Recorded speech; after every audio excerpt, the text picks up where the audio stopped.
All right, so we're going to start off by looking at some of the basic anatomy and blood flow through the heart. I'm sure you've had this a variety of times, but it's good to do a little bit of a review and reestablish some of these things before we get into some of the in-depth physiology.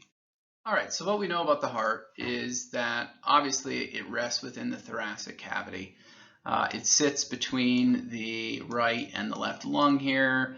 If you take a look at it, it lies about between the third and sixth intercostal space as a whole.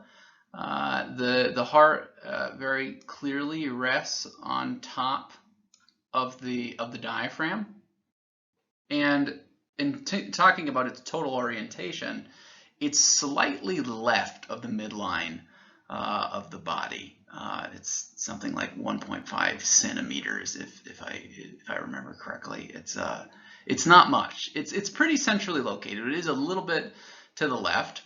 Besides being slightly to the left, it's also rotated to the left. So when you look at the anterior surface of the heart, what you're really looking at is mostly you're looking at the right atria and the right ventricle. So that's one thing that we know about the heart is it's actually rotated to the left as it sits in the thoracic cavity, and its apex also sits at a diagonal.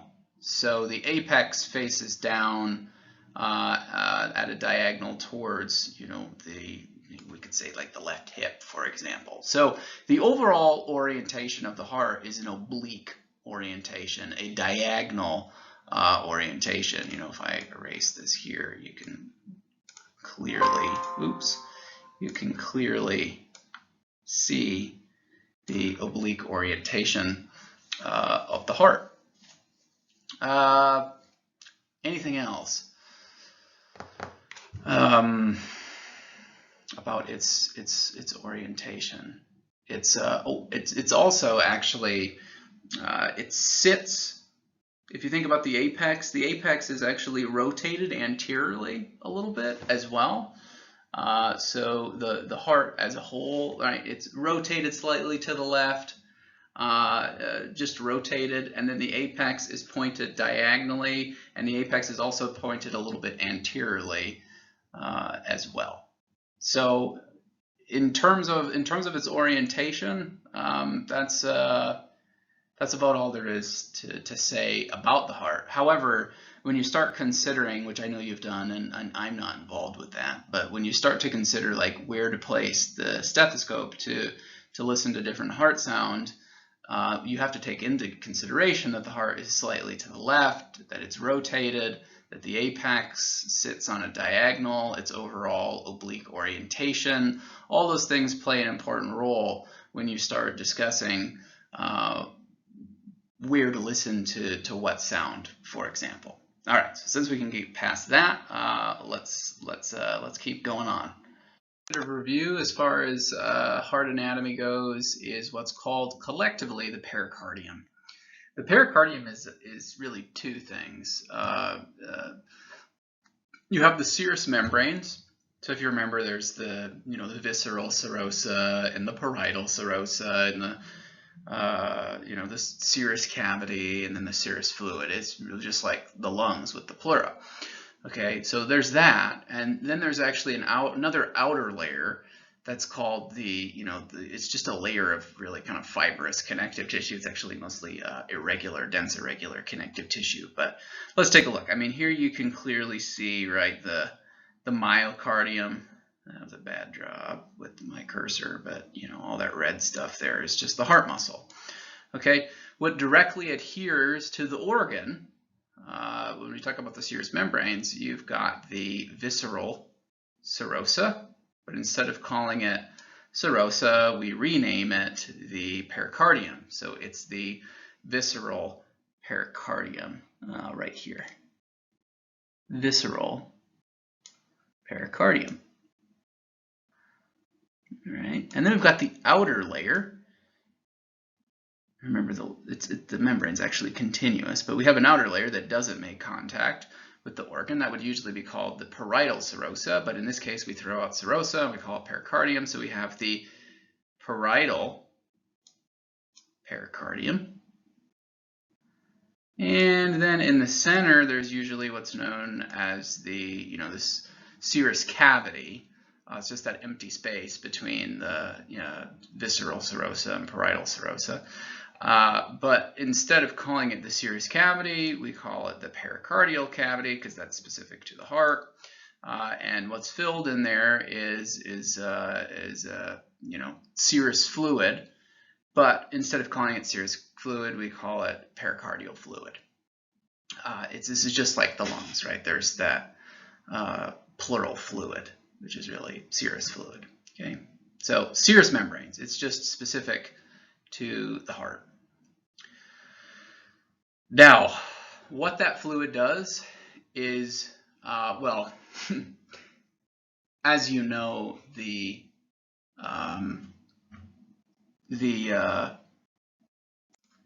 pleural fluid is involved with reducing friction, but it also plays a really important job in causing the lungs to expand. All right, so that component does not exist, obviously, with the heart. The job of the pleural fluid is nothing more than to reduce friction between the heart and other organs as it contracts and relaxes. So as it contracts and recoils, that's what the fluid does. It does that within the lungs too, but obviously plays a very important role with pressure changes and causing expansion of the alveoli and whatnot. But we don't see that with the heart. It's more simple with the heart. Okay, so collectively with the pericardium, you have the serous membranes. That's part of the pericardium. But you also have this extra layer that lies on top of the serous membranes, and this is known as the fibrous pericardium.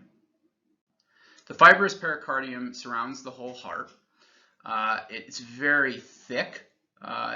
When you see it on like a sheep heart, or if you do a real dissection, when the fibrous pericardium is located on the heart, you can hardly even see the heart. It looks like it's surrounded by thick white paper almost. It doesn't have the consistency of paper, but connective tissue. It looks like thick white connective tissue is surrounding the heart. And what the fibrous pericardium is made up, again, is largely dense irregular connective tissue, which is very resilient, tough tissue. And it has a variety of different functions, not all of them fully understood, but it keeps the heart in place, as well as all of the major blood vessels that are associated with the, here's the aorta, for example. And then we have all the major branches of the aorta. We have the superior and inferior vena cava. You have the pulmonary trunk. The fibrous pericardium is actually continuous with the tunica externa, so the tunica adventitia of those large blood vessels, and it keeps them all nicely in place within the total mediastinum. So it plays that role. It also prevents the heart from overfilling.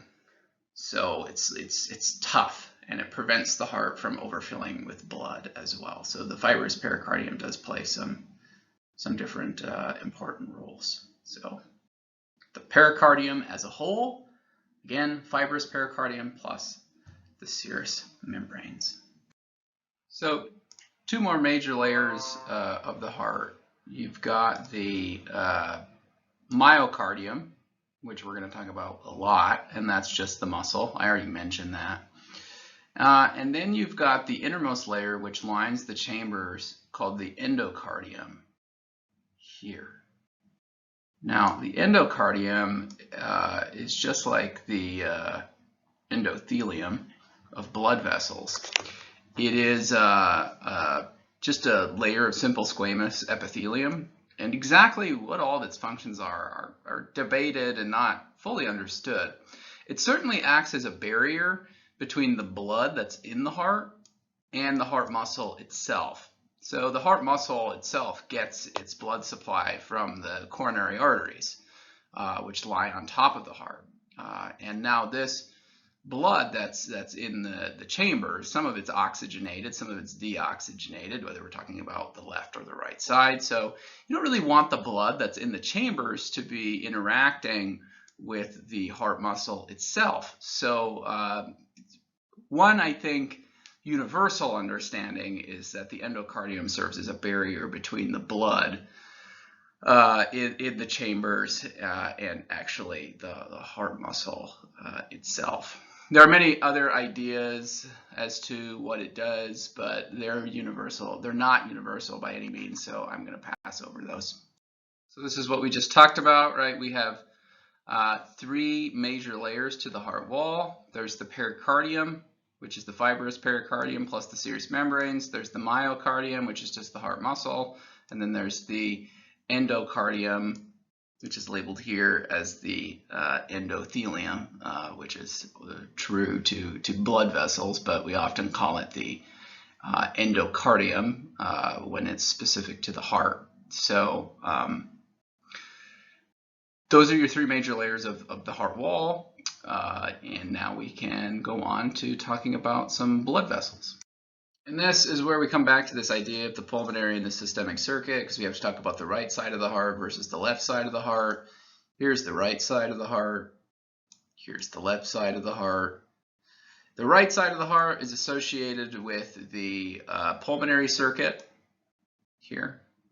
And the left side of the heart is associated with the systemic circuit. And then we say, well, why? Well, because the right side of the heart pumps to the right side of the heart pumps to the pulmonary circuit, and the left side of the heart pumps to the systemic circuit. So why don't we take a look at what the pulmonary circuit is, first of all. The pulmonary circuit is all of the blood vessels in and around the lungs. Okay, it's here. Okay, it actually includes these as well. All right, and before I talk about the systemic circuit, let's just focus on the pulmonary circuit. Okay, so blood comes back, deoxygenated blood comes back to the right side of the heart, right here, through the veins in the systemic circuit, which we'll talk about in a little bit. Okay, and then what the right side of the heart does is it pumps the blood into the pulmonary circuit. The pulmonary circuit are all the blood vessels that take the blood from the right side of the heart, bring that blood to the lungs to be oxygenated, and then the blood vessels of the pulmonary circuit bring that blood back from the lungs to the left side of the heart to be pumped into the systemic circuit. So the pulmonary circuit is all the blood vessels in and around the lungs, the blood vessels that take the blood to the lungs to be oxygenated, and the blood vessels that take the oxygenated blood back to the left side of the heart to be pumped into the systemic circuit. So that's why we associate the right side of the heart with the pulmonary circuit, because the job of the right side of the heart is to pump the blood into the pulmonary circuit. All of the deoxygenated blood in our systemic circuit in and around our body is returned to the right side of the heart. And then the right side of the heart pumps that deoxygenated blood into the pulmonary circuit so that the pulmonary circuit can take that blood to the lungs, reoxygenate it, and then bring that blood back to the left side of the heart. So generally speaking, if someone says, well, what's the job of the pulmonary circuit? The job of the pulmonary circuit, all the blood vessels in and around the lungs, is to just reoxygenate the blood and then bring it back to the heart. That is the job of the pulmonary circuit. It's really as simple as that. And then you say, well, why is the right side of the heart associated with the pulmonary circuit? Well, because it pumps blood to the pulmonary circuit. If you didn't have a right ventricle, there'd be nothing to pump blood to the pulmonary circuit. So that's why the right side of the heart is known or associated with the pulmonary circuit. It's like the pulmonary circuit pump. Okay, so let's talk about now the systemic circuit. The left side of the heart is associated with the systemic circuit. The systemic circuit are all the blood vessels throughout the entire human body, with the exception of those in and around the lungs, which are known as the pulmonary circuit. Okay, so this particular slide is showing here are all of the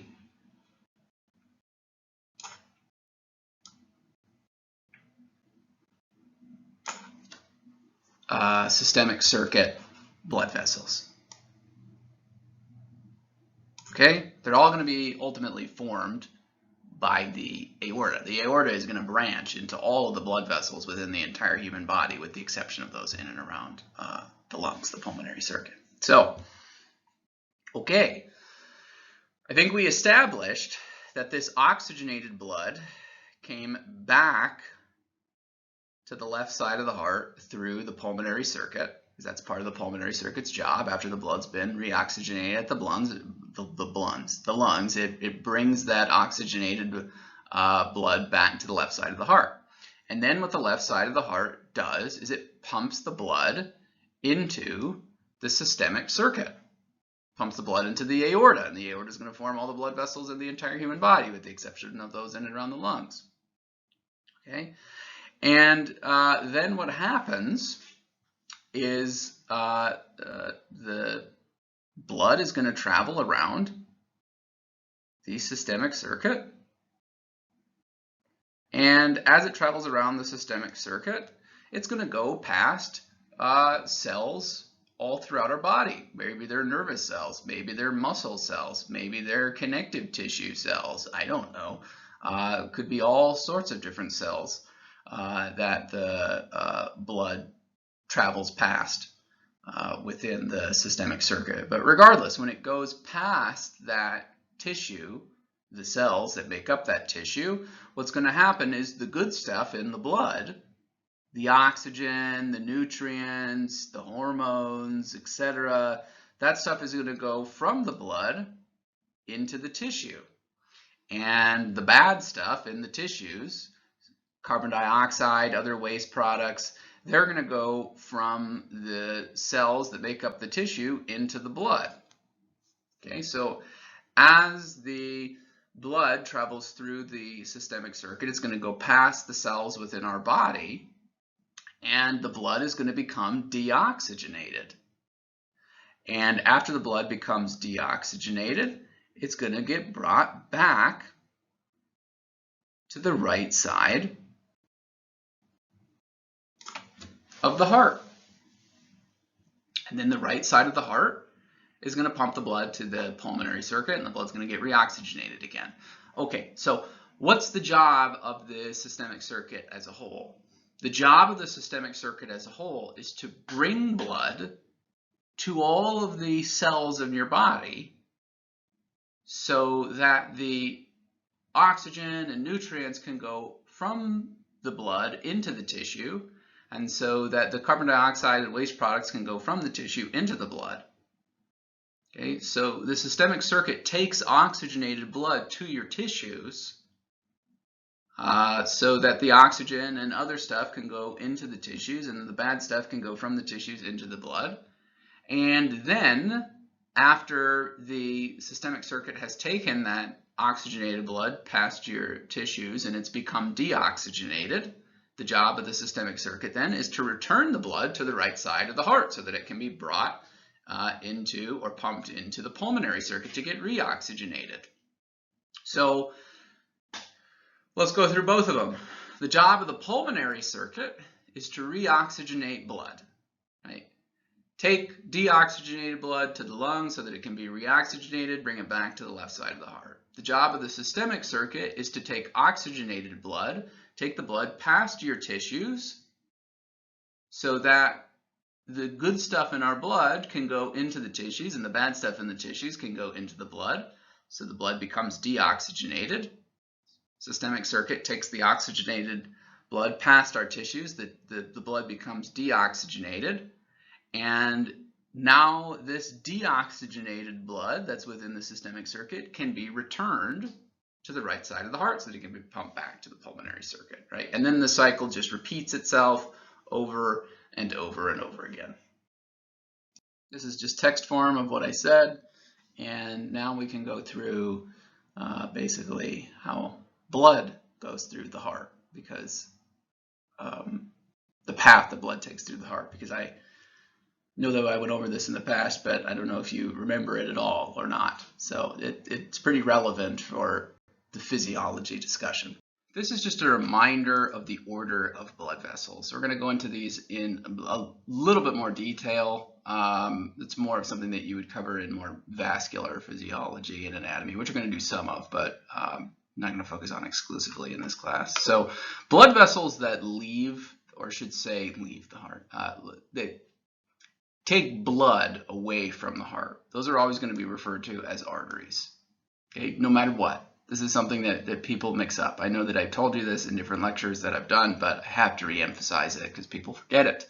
Arteries just carry blood away from the heart. So whenever there's a blood vessel that's carrying blood away from the heart, it's going to be called an artery. It doesn't matter whether that blood is oxygenated or deoxygenated. Another thing that people really confuse a lot, at least when they first start, or haven't reviewed cardiovascular anatomy in a while. Okay, so those arteries then are going to branch into these smaller arteries, which have a different term, which is arterial. Arterials are just smaller arteries. They're quite small for that matter. So they always go from arteries. Arteries branch into these smaller blood vessels, a smaller type of artery called an arteriole. And then arterioles are going to branch into capillary beds. Capillary beds are going to lie over tissue where there's actually going to be exchange of nutrients between the blood in the capillaries and the tissue itself. So capillaries are the smallest blood vessel. They actually are only a layer of simple squamous epithelium known as endothelium. There's no tunica media or tunica externa with capillaries. It's just a very small layer of epithelial cells where what's in the blood and what's in the extracellular fluid around our cells can be easily exchanged with each other. Okay, so as blood goes through the capillaries, if it's in the systemic circuit, which we'll talk about in a minute, so like if it goes past your blood vessel, if it goes past your muscle cells, the blood is going to go from being oxygenated to deoxygenated because it's going to give its good stuff to the muscle cells, and the muscle cells are going to give the bad stuff to the blood in the capillaries. The oxygen from the blood is going to go into the muscle cells, and the carbon dioxide from the muscle is going to go into the blood in the capillaries. So we would end up with deoxygenated blood after the blood travels through the capillaries in what's called the systemic circuit. Now, if we're talking about the pulmonary circuit, it's flip-flopped. The capillaries are going to take deoxygenated blood past the lungs, because this is blood coming from the right side of the heart. And as the blood travels through the deoxygenated blood travels through the capillaries past the alveoli, what's going to happen is there's going to be an exchange of gases, right? Carbon dioxide is going to go from the blood in the capillaries into the alveoli, and oxygen is going to come from the alveoli into the blood in the capillaries, and now you have just reoxygenated the blood. So again, whenever you're in the systemic circuit, all the blood vessels around the entire human body, with the exception of those in and around the lungs, blood that travels into the capillaries is oxygenated, and it's going to become deoxygenated as it travels past your cells. And if we're talking about the pulmonary circuit, blood vessels in and around the lungs, the blood that's in the capillaries is actually, that goes into the capillaries is actually deoxygenated, and then it becomes oxygenated as it travels past the lungs. So you have a reversal in terms of the type of blood that is in the arteries, arterioles, and capillaries if you're talking about the systemic circuit or the pulmonary circuit. So let's keep going on. Blood is going to travel through the capillaries, whether you're talking about the systemic circuit or whether you're talking about the pulmonary circuit. Blood's still going to travel through capillaries. It's going to change in terms of whether it's oxygenated or deoxygenated, but what happens? All right, so blood, after it's traveled through the capillaries, is going to end up in venules, which are really just small veins, and then these venules merge to form our veins. Okay. The one clear definition about venules and veins is they always carry blood back towards the heart. Arteries carry blood away from the heart. Arteries and arterioles carry blood away from the heart. Venules and veins carry blood towards the heart. Now, whether or not there's oxygenated or deoxygenated blood in there makes absolutely no difference. The definition is carry blood towards the heart. Now, if you want to think about it this way, like we just did, venules and veins in the systemic circuit, so blood vessels in and around the whole body with the exception of the lungs, they always carry deoxygenated blood. Okay, they always carry that deoxygenated blood back to the right side of the heart so that it can be pumped into the pulmonary circuit and reoxygenated. Okay, now venules and veins in the pulmonary circuit, it is reversed. Venules and veins in the pulmonary circuit are going to carry oxygenated blood back towards the left side of the heart so that it can be pumped into the systemic circuit. So again, whether you're talking about the systemic or pulmonary circuit, there is a reversal. Venules and veins in the systemic circuit are always going to carry deoxygenated blood back towards the right side of the heart. Venules and veins in the pulmonary circuit are always going to carry oxygenated blood back to the left side of the heart. You can see they're both carrying blood back towards the heart, which is where they get their name, venule or vein, from. And the type of blood that they carry is dependent upon the circuit that they exist within. So taking a look at the heart here, we're going to start off with deoxygenated blood traveling through the systemic circuit back to the right side of the heart. So any blood vessel that carries blood back towards the heart is known as a vein. Now, since we're within the systemic circuit, veins that are carrying blood back towards the heart are always going to have deoxygenated blood. These veins are going to carry that deoxygenated blood ultimately to the right side of the heart, the right upper chamber. Okay, so these two major veins within the systemic circuit that take blood back to the right side of the heart, right before it gets into the right side of the heart, are the superior vena cava and the inferior vena cava. Inferior and superior vena cava are the two biggest veins within the systemic circuit, carrying blood back, deoxygenated blood back to the right side of the heart, again, part of the systemic circuit. Now, that blood is going to get dumped right here into the right atrium, the right upper chamber of the heart.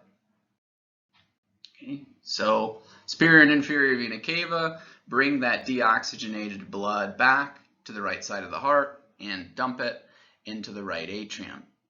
Okay, so now we've got this deoxygenated blood that's going to start accumulating in the right atrium.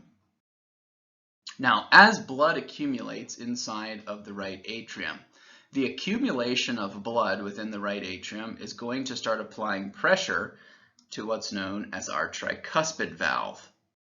The tricuspid valve is the valve that sits between the upper right chamber and the lower right chamber, known as the right ventricle.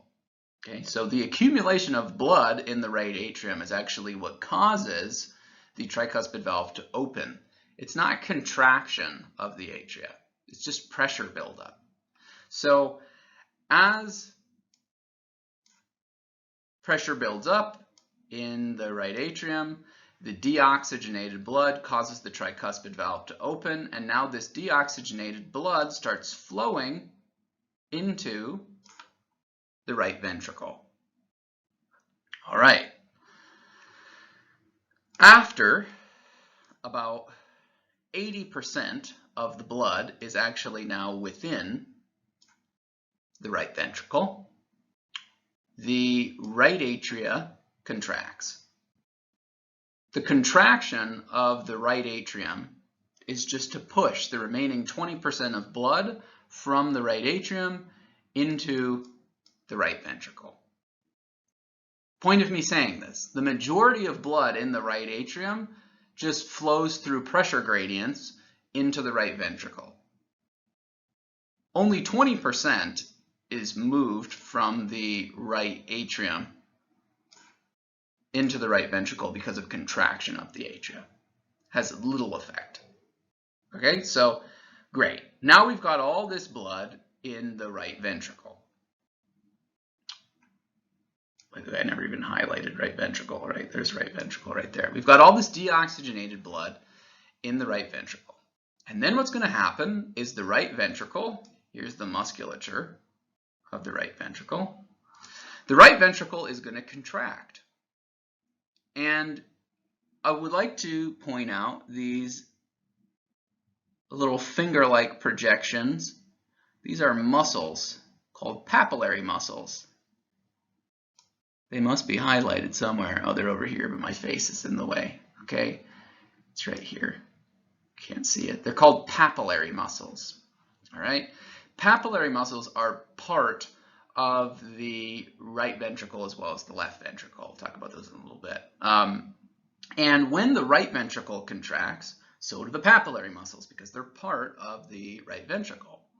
And what do you notice? What's attached to the papillary muscles is this little strands of connective tissue known as the chordae tendineae, which I can't highlight it because it's over here.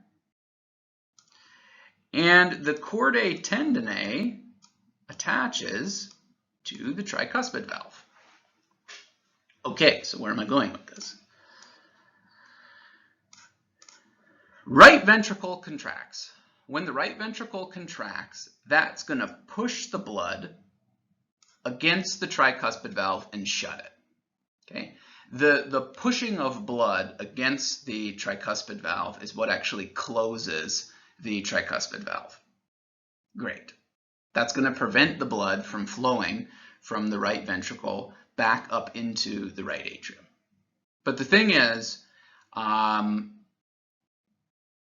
if that was the only mechanism, what would happen would be there would be so much pressure applied to the tricuspid valve from the pressure of the blood that the tricuspid valve would actually prolapse back up into the right atrium, and the blood would then flow from the right ventricle into the right atrium. So we need to prevent the tricuspid valve from prolapsing. And the way that that happens is because of the papillary muscles and the chordae tendineae. So when the right ventricle contracts, so do the papillary muscles. And the papillary muscles pull on the chordae tendineae. And this is like a parachute. The papillary muscles pull on the chordae tendineae, which is attached to the tricuspid valve, and that prevents the tricuspid valve from prolapsing. It tugs on the tricuspid valve. Papillary muscles contract, pull on the chordae tendineae, which is attached to the tricuspid valve, and the chordae tendineae pull on the tricuspid valve and prevent it from prolapsing. That is the job of the papillary muscles and the chordae tendineae, is to prevent the prolapsing of the tricuspid valve. And if the tricuspid valve doesn't prolapse into the right atrium, then of course blood is unable to flow from the right ventricle into the right atrium. Perfect. If there's no prolapsing of the tricuspid valve, then blood only has one direction to go, and it's here. Blood can now only flow into the pulmonary trunk. but it flows from the right ventricle into the pulmonary trunk through a valve, and that's called the pulmonary semilunar valve. Okay, so blood flows from the right ventricle into the pulmonary trunk, right here, pulmonary trunk, through the pulmonary semilunar valve. It has a semilunar shape to it like this, and it then opens up and lets the blood travel through. We'll look at a different picture of it in a bit here. Okay, so what did you just do? I have to ask this question. You just moved blood, deoxygenated blood, from the right ventricle into the beginning of the pulmonary circuit. The pulmonary circuit is all the blood vessels in and around the lungs. And the pulmonary trunk is the beginning of the pulmonary circuit. We say that the right ventricle, or right side of the heart, really, whole right side of the heart, is a pump to the pulmonary circuit. And what you just did was move blood into the pulmonary circuit from the right ventricle. Okay, so deoxygenated blood is now flowing into the pulmonary circuit, the beginning being the pulmonary trunk. All right, so let's keep having at it then. Let me erase some of this. Blood is within the pulmonary trunk, and the pulmonary trunk is going to split into the left and right pulmonary arteries. You see it right here. Pulmonary arteries. What's an artery? An artery is just a blood vessel that takes blood away from the heart. Well, where is blood going? Away from the heart. Okay? Doesn't matter whether the blood is deoxygenated or oxygenated. An artery takes blood away from the heart. It happens to be that in the pulmonary circuit, arteries carry deoxygenated blood. It's just the way it is. Should be clear why that's the case after going through this. Okay, so what's going to happen now? The left and right pulmonary arteries are going to turn into arterioles. Arterioles are going to turn into capillaries. The capillaries are going to go past the alveoli. And as that deoxygenated blood travels through the arterioles and through the capillaries and goes past the alveoli, the blood is going to become reoxygenated. So we just took that blood to the lungs, reoxygenated it, and now we have this oxygenated blood.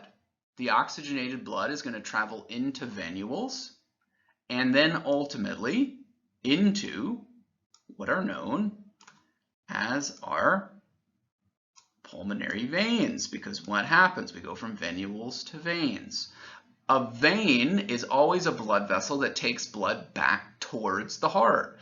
Where is this blood headed? It's headed back towards the heart, specifically to the left atrium. A vein just takes blood back towards the heart. That's it. That's the sole definition. It doesn't matter whether the blood is oxygenated or deoxygenated. It happens to be in the pulmonary circuit that blood within the veins is oxygenated, but that doesn't determine the definition of artery or vein. Okay, so oxygenated blood is flowing back towards the heart from the lungs via the pulmonary veins, highlighted right here, right? Pulmonary veins. They're over here as well. So the pulmonary veins take that blood back to the left atrium, the upper left chamber. Now we're done with the pulmonary circuit. What was the job of the pulmonary circuit? Take blood to the lungs so that it can be reoxygenated, and then return that blood to the heart, to the left side, left atrium, to the left side of the heart. We're done with the pulmonary circuit now. Now we're in the left side of the heart. All right, so here we go. We are now within the left atrium, and that oxygenated blood is going to accumulate in the left atrium, and the rest of this picture is very similar, so I'm going to go through it pretty quickly. This oxygenated blood accumulates within the left atrium, and as the pressure builds, it's going to cause what's known as the bicuspid valve that separates the left atrium from the left ventricle to open up. 80% of that oxygenated blood is going to travel through the bicuspid valve from the left atrium into the left ventricle, and then after 80% has traveled through, what's going to happen is the actual atrial muscle is going to contract and push the remaining 20% of blood from the left atrium into the left ventricle. Okay, great. Let me erase some of this.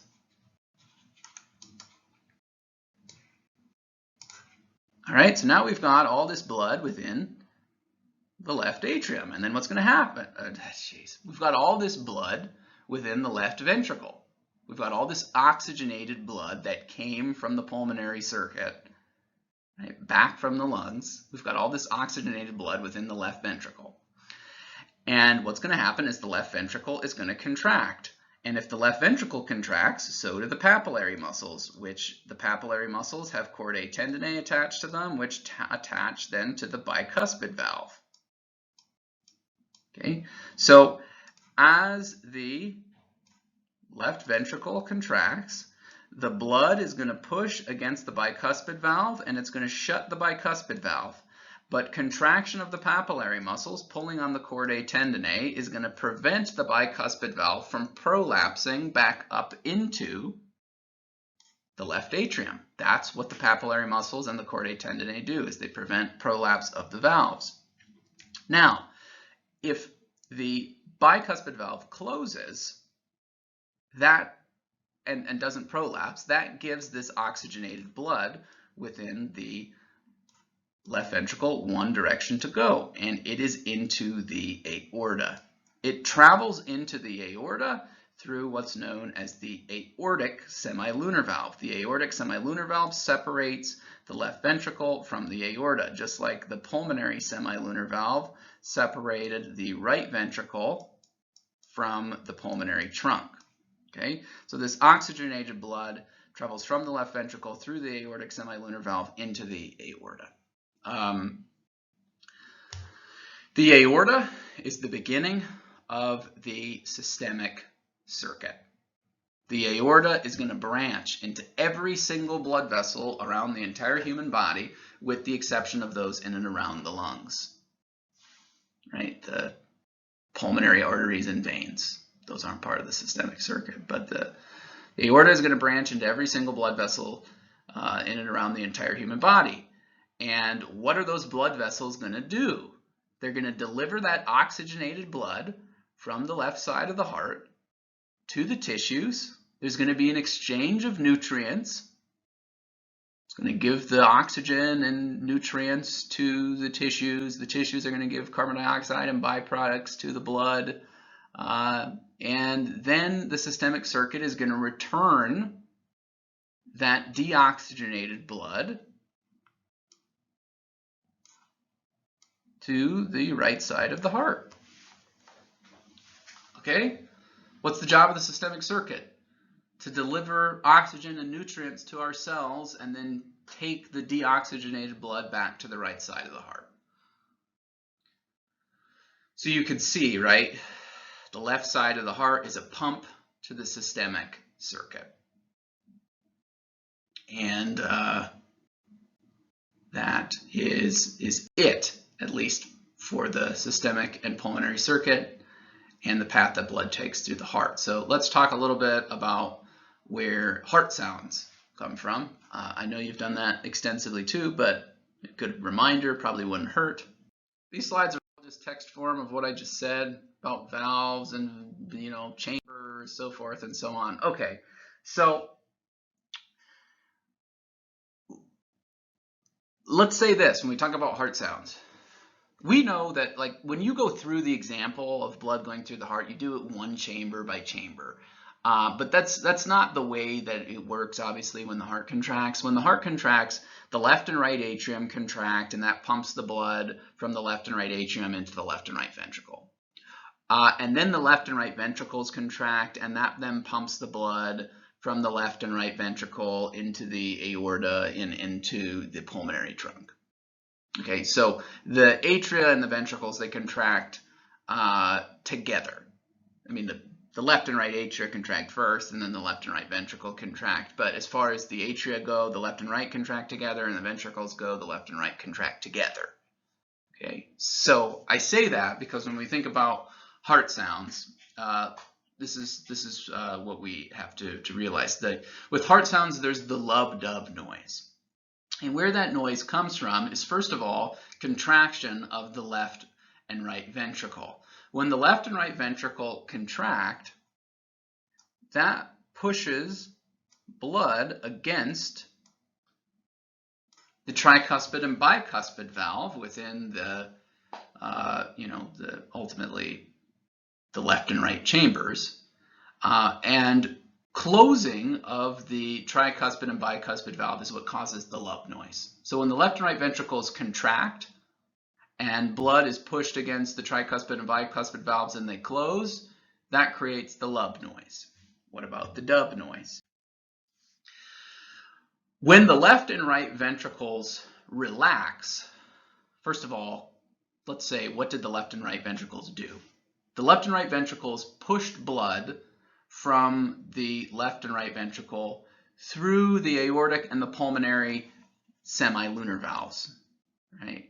They went through the aortic and pulmonary semilunar valves into the aorta and into the pulmonary trunk. But when the left and right ventricle relax and there's not as much pressure being generated, the blood will start to flow backwards. And what will happen is the semilunar valves, the aortic and pulmonary semilunar valves, will close. You see how they have a semilunar shape to them? They'll close and catch the blood so that the blood does not flow backwards into the left and right ventricle. That's the job of the semilunar valves. When the pulmonary and aortic semilunar valve close, that creates the dub noise. So basically, when the left and right ventricles relax and the blood flows backwards and the pulmonary and aortic semilunar valve close, the closure of the pulmonary and aortic semilunar valve causes the dub noise. So lub happens when the ventricles contract and the tricuspid and bicuspid valve close. Dub happens when the left and right ventricle relax, the blood flows backwards, and the semilunar valves close. Lub, closure of the tricuspid and bicuspid valve. Dub, closure of the semilunar valves. This is just text form again of what I just said. This is just a reminder from, again, anatomy of the vasculature of the heart, right? These are the coronary arteries. The coronary arteries are what actually deliver oxygenated blood to the musculature, the myocardium of the heart, right? So you have the aorta here. Obviously, the first two major branches of the aorta, I don't know if you can call them major branches, but the first two branches of the aorta are the right and the left coronary arteries. The right coronary artery is going to deliver mostly oxygenated blood to the right atrium and the right ventricle, and the left coronary artery, first of all, is going to divide here, into the circumflux, which is going to run around posteriorly on the heart, and the LAD, left anterior descending coronary artery, which is going to be most important for delivering oxygenated blood to the left ventricle.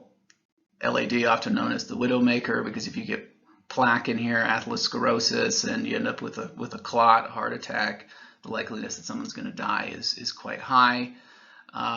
So again, these are just the coronary arteries showing how we deliver oxygenated blood to the musculature of the heart. Okay, so here is a angiogram showing clear blockage of one of the coronary arteries. Specifically, this is a posterior view looking at the circumflux here, and seeing that there is an occlusion within the circumflux artery, and that occlusion would come from fatty buildup, plaque, atherosclerosis. The last thing you want is for that to rupture and a clot to happen, because that would be a heart attack. It's a pretty, I don't want to speak as a clinician, but relatively easy to diagnose on something like an angiogram. You can also do it with a stress test, where you can either do it chemically or on a treadmill, where you have someone do some exercise, graded exercise, where it becomes more and more intense, and you can look at an electrocardiogram, which we'll talk about in a little bit, and you look for abnormalities in that electrocardiogram, which can tell you similarly if someone may have a blockage within the coronary arteries. And this is just looking at the musculature of the left and right ventricle. You can see that the left ventricle is far more muscular than the right ventricle is. And you think, well, why is the left ventricle so much more muscular than the right ventricle? Because the longer a circuit is, the more resistance there is. That's one thing that we know. So the systemic circuit is way longer than the pulmonary circuit. Thus, the systemic circuit provides much more resistance. Thus, the left ventricle has to generate much more force in order to combat that resistance. The right ventricle is pumping to the pulmonary circuit, which isn't as long, which doesn't provide as much resistance, and thus does not need to generate as much force. So the left ventricle is far more muscular than the right ventricle.